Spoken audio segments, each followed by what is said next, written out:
नमस्कार मंडळी, सुप्रियाज किचनमध्ये तुमच्या सर्वांचं स्वागत आहे। आज आपण शेवयाचं उपीट कसं करायचं ते पाहणार आहोत, किंवा याला तिखट शेवया असंही म्हटलं जातं। याच्या आधी आपण शेवयाची खीर कशी करायची ते पाहिलेलं आहे, तो व्हिडिओ तुम्ही डिस्क्रिप्शन बॉक्समध्ये चेक करू शकता। चला तर मग झटपट होणारं शेवयाचं उपीट पाहूयात। चवीला खूप जबरदस्त लागतं। नाश्त्यासाठी तुम्ही या शेवयाचं उपीट नक्कीच करू शकता। त्यासाठी तुम्ही बाजारात मिळतात त्या शेवया वापरू शकता। व्हिडिओमध्ये पाहू शकता तुम्ही अशा प्रकारच्या शेवया सहजरित्या बाजारात मिळून जातात। तर शेवया करण्यासाठी सर्वात आधी आपल्याला 1 चमचाभर तेल घ्यायचं आहे किंवा तूप घ्यायचं आहे। या तेलामध्ये आपण शेवया छान अशा परतून घेणार आहे किंवा भाजून घेणार आहे। येथे मी शेवया थोड्याशा हाताने मोडून घेतलेल्या आहेत व याला छान असं खमंग भाजून घेणार आहे। एक 3 ते 4 मिनिट लागतील तुम्हाला भाजायला। यामुळे खूप छान बनतात शेवया। तर सर्वात आधी तुपामध्ये किंवा तेलामध्ये भाजून घ्यायचं आहे। नीट असं परतायचं आहे, नाहीतर करपू शकतात। थोडासा कलर चेंज झाला की लगेच याला काढून घ्यायचं आहे। जास्तही याला भाजू द्यायचं नाही आहे, नाहीतर कलर चेंज होतो खूप। आता येथे शेवया करण्यासाठी मी 4 चमचे तेल घेणार आहे। तेल थोडं गरम झालं की यामध्ये शेंगदाणे घालायचे आहेत व शेंगदाण्यांना छान असं परतून घ्यायचं आहे। शेंगदाणे घातल्यामुळे खूप छान चव होते याची। व शेंगदाणे थोडेसे भाजले की यामध्ये कांदा टाकायचा आहे व त्याचबरोबर मिरची घालायची आहे व मस्त असं हलवून घ्यायचं आहे। कांद्याचा थोडासा रंग बदलूपर्यंत याला हलवायचं आहे। त्याचबरोबर यामध्ये जिरे मोहरी टाकलेलं आहे व कढीपत्ता घालायचा आहे व छान असं हलवून घ्यायचं।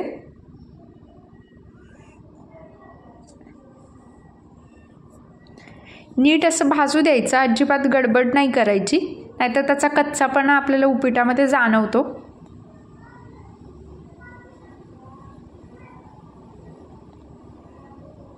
आता थोडंसं भाजलं गेलं की यामध्ये 1 चमचाभर हळद टाकायची आहे।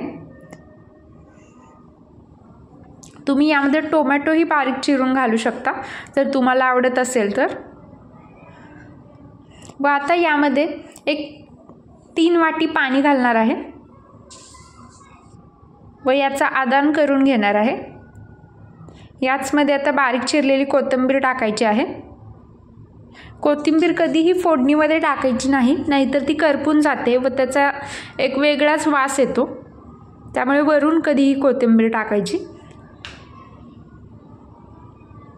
छान असं याला उकळून घ्यायचं आहे। आता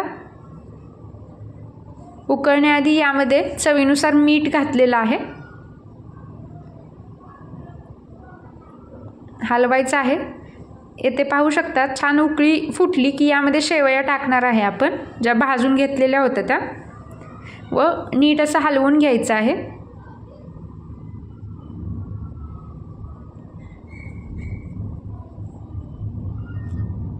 थोडंसं पाणी आटूपर्यंत याला असंच हलवून घ्यायचं आहे। बऱ्यापैकी पाणी आटत आलेलं आहे। एक 20% यामध्ये पाणी राहिलं की याला झाकायचं आहे प्लेटने। आता झाकून एक 3 ते 4 मिनिट ठेवायचं। त्याच्यानंतर पाहू शकता 3-4 मिनिटानंतर पाणी पूर्णतः आटलं गेलेलं आहे, तर गॅस मी बंद केलेला आहे व तसंच उपीटाला उफलू द्यायचं व एक 5 मिनिटानंतर आपलं उपीट तयार आहे। याला मस्त असं हलवून घेणार आहे।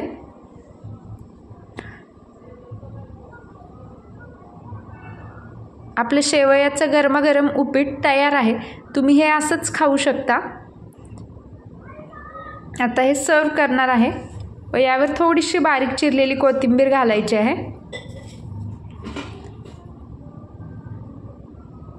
हे शेवयाचं उपीट झटपट बनतं। नाश्त्यासाठी तुम्ही हे करू शकता। चवीलाही खूप जबरदस्त लागतं। कशी वाटली ही शेवयाच्या उपीटाची रेसिपी सांगायला विसरू नका। व अशाच नवनवीन नाश्त्याच्या रेसिपीज आपल्या चॅनलवर आहेत, नक्कीच जाऊन पहा। लिंक डिस्क्रिप्शन बॉक्समध्ये दिलेली आहे। कशी वाटली रेसिपी सांगायला विसरू नका व अशाच नवनवीन रेसिपीजसाठी सुप्रियाज किचनला सबस्क्राईब जरूर करा। व्हिडिओ आवडल्यास व्हिडिओला लाईक करा। परत भेटू मस्त अशा नवीन रेसिपीसोबत।